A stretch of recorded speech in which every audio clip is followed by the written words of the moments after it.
Hello.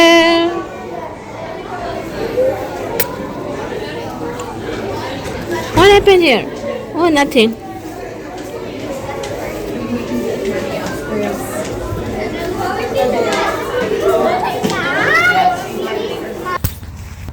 Smain tawraga khara thadapirasi pochai se 2 weeks da dum khara phagale hawain bisi pasai sing thariba mayam sina kaigumba tin nong tabi taraga di si hawain bisi jo phajana farm ama ondore mamangi khwai first video thagat pada di hakraban aina phadi khom honingi haiba jaga do phadi khom si haji phagi oinadi phajana hawgala e se si dada nando nang nungai bra ha nungai ya si thade school oi dei ra ode ne nungai bra dada Rian ada moi class ta I want to put that in. Don't be like the brown guy.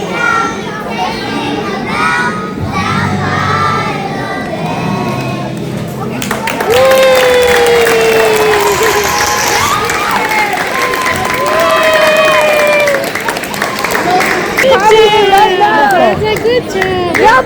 Let's get 2 weeks muk sure pochai si thagi bako ado tomato si inem ma ga khoi gi si mapan si pome e bako si mapan ga si sadola ise je mai growth ti le roi ti ne ba jona mapan je hu thadat ke taw si gi sakka thadat pi re si lei re si thadat le si si su poma e bako pitu pitana I thadat pi gi Pero mai si shakar si ga rok thok pi ge si growth si khara lai na ba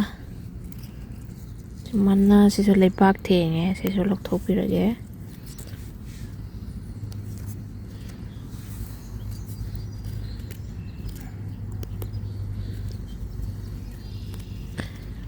sumai pambi sing si haji hapta ne sure ba ta pochai tha ba se aduga khwaide problem se kari no ha ga khoina hek pot tha ge ba numin ni so ba dum to de numi humni mari ni se khoi yam weather se am ingure ba ko summer sange na pochai se tha ba horaga adu degi tai poche bu je se khara phagal la khre lebak se si yellow bi sanga ise si sanga kaino tawra bne ko se thadat pe doi ne ba mana sing se lebak thenge sing se kobi nong bi se khara phagale adaga morok se problem se morok ke oi doi ne ba morok se sangte sangna tha gibne ba pambi sing se adaga weather na moi je transplant hek tawbaga mo weather change so khanging badu do ko moi se phibam khara sokre do haje mu khitang phagalak pai type tawe morok se do si ge pambi si di aina numit tara hapta muk leiraga maton se mung khak thapi bani ba morok pambi sing se ma se phajana ji chong khale si so khara chong khala I do yellowish si mana si di khara yellowish do moi ri si green oi ri si smain oi do ni na ko ado si weather na khara change to phajana taw hre nungai ta ba si morok se pe am pam jana tha bane bo ado mana sing si khoina lebak thengan bi ta ba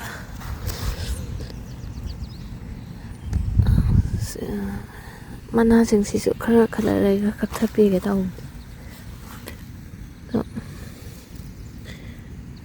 weather na asi se mu khara phagale sangjile mana sing si rodra na khalam bane no hoi se khara de hingala I hawain bi sing si jo phajare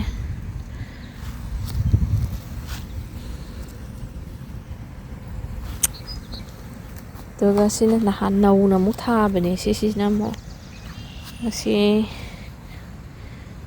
Friday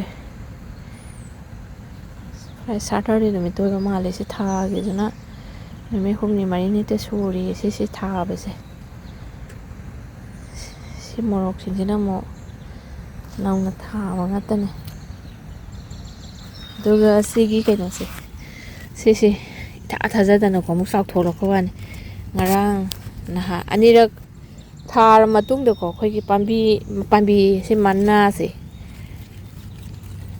ꯑꯗꯨꯝ ꯀꯨꯟꯔꯛꯁꯦ ꯑꯅꯤꯔꯛꯒꯨꯝꯕ ꯍꯦꯛꯂꯦꯕ ꯁꯤꯁꯦ ꯃꯥꯁꯦ ꯌꯥꯝ ꯊꯨꯅ growth ꯂꯩꯕ ꯄꯣꯠ ꯑꯣꯏꯔꯝꯃꯦ ꯁꯤꯁꯦ ꯂꯦꯇꯨꯏꯁꯁꯤ ꯅꯍꯥꯟ ꯀꯩ ꯅꯨꯃꯤꯠꯇꯅ ꯑꯩꯅ ꯍꯦꯛꯈꯤꯕꯗꯣ ꯁꯟꯗꯦ ꯉꯁꯤ ꯇ꯭ꯋꯤꯁꯗꯦ ꯁꯤ ꯄꯣꯡꯊꯣꯛꯑꯝꯕ ꯋꯥꯅꯤꯗ ꯃꯅꯥꯁꯤ 4-5ꯇ ꯉꯥꯏꯔꯝꯕꯅꯤ ꯅꯨꯃꯤꯠ ꯅꯤꯅꯤꯗ ꯖꯔ ꯁꯥꯒꯠꯂꯦ ꯄꯥꯝꯕꯤ 4ꯈꯛ ꯊꯥꯕꯅꯦ ꯂꯦꯇꯨꯏꯁꯁꯤ ꯌꯥꯝ ꯐꯖꯅ ꯒ꯭ꯔꯣꯠ ꯂꯩꯕ ꯄꯣꯠ ꯑꯣꯏꯔꯝꯃꯦ ꯅꯨꯃꯤꯠ 2-3ꯗ ꯃꯅꯥꯁꯦ ꯖꯔ ꯆꯥꯎꯊꯣꯛꯂꯛꯑꯦ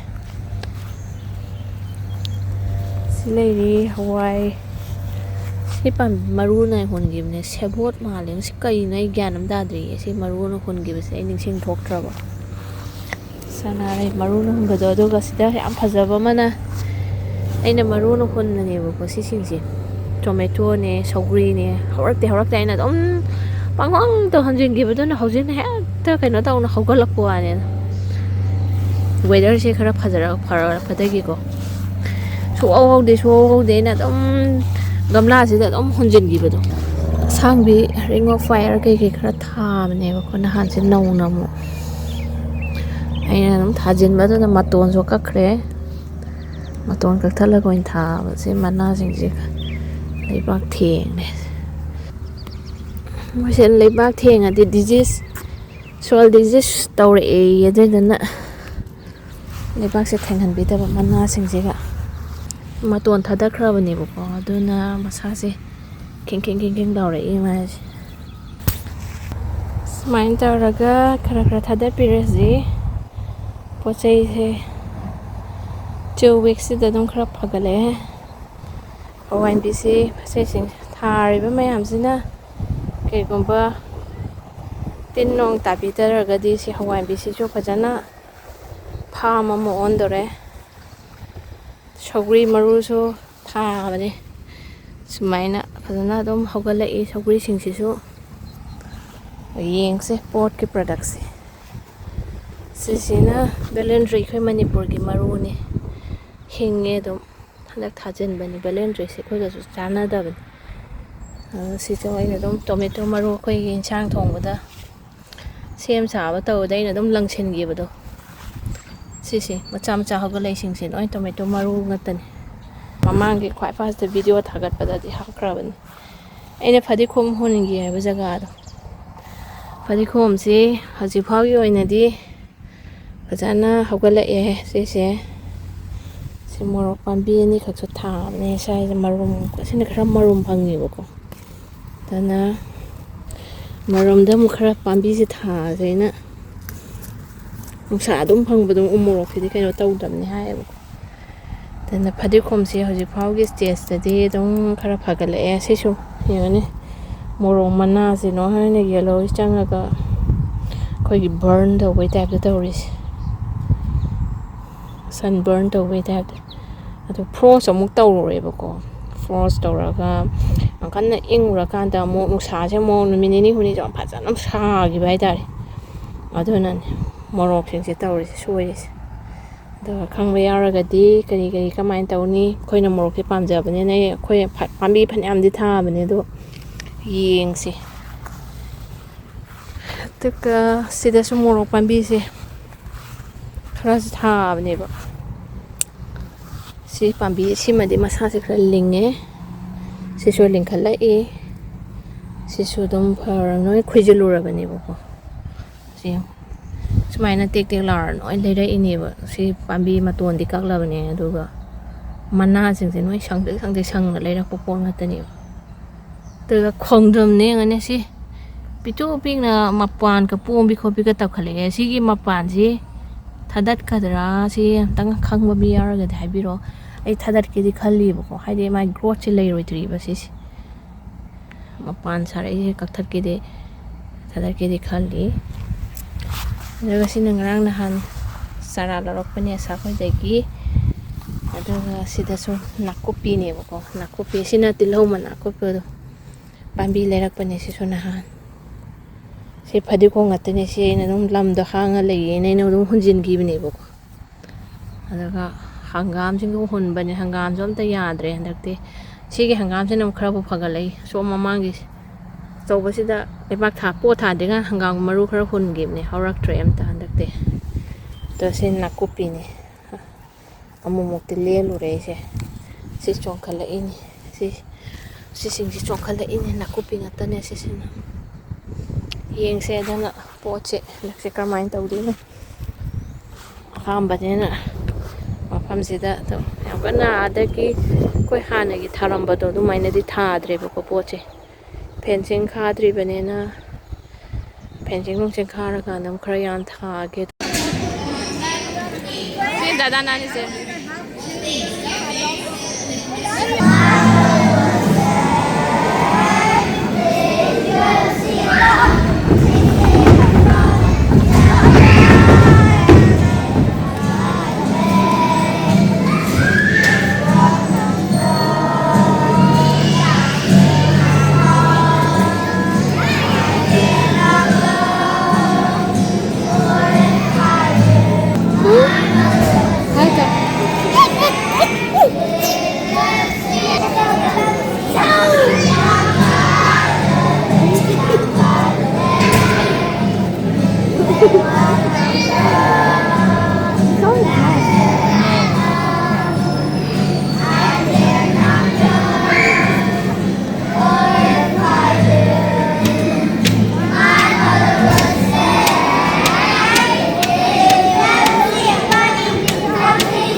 Wait. Done. They are finished. Wait. One at a time. Okay? Don't be off the ground either.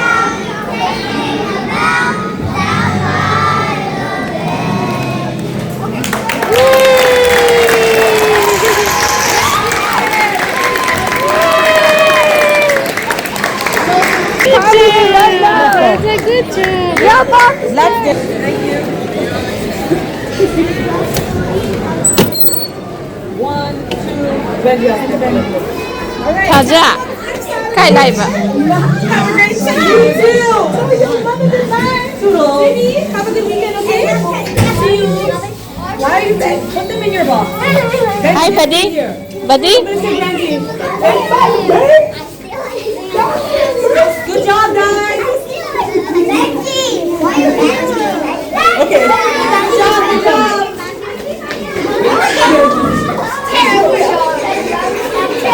Gone? Dada gone? Dada cái sai cái mày sai ba? Hả? What? Cái đi? What? Dada cái mày sai ba? Thả ra. No spot. Kính. Rồi, Dada cái mày sai chứ cái nào nào? Thả ra. Hai thả ra sai. Hello.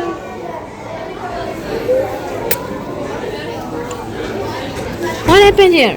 Oh, nothing.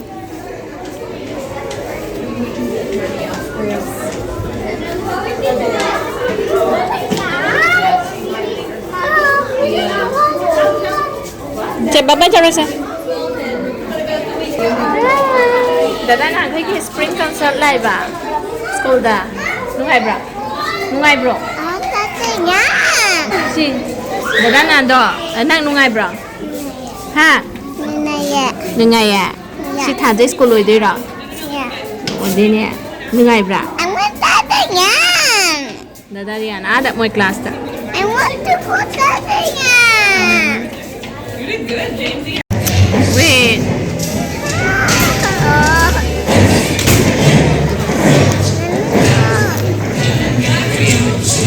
Hey,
Sweetheart.